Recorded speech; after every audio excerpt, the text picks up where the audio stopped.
Welcome to Kenton's videos. Enjoy the video. In this video, I will explain how to learn Java Programming Easy Guide.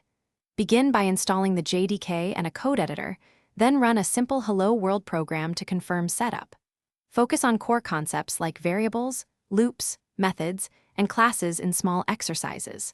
Practice daily with short tasks, and read concise explanations to reinforce understanding.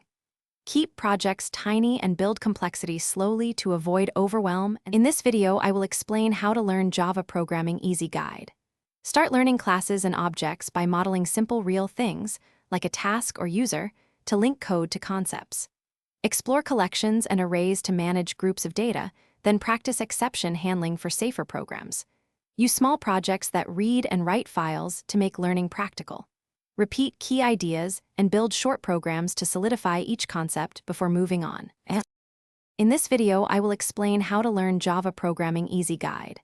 Pick an IDE that feels comfortable and learn debugging, breakpoints, and simple refactors to save time. Tackle short practice problems to sharpen logic and gradually increase challenge with medium projects.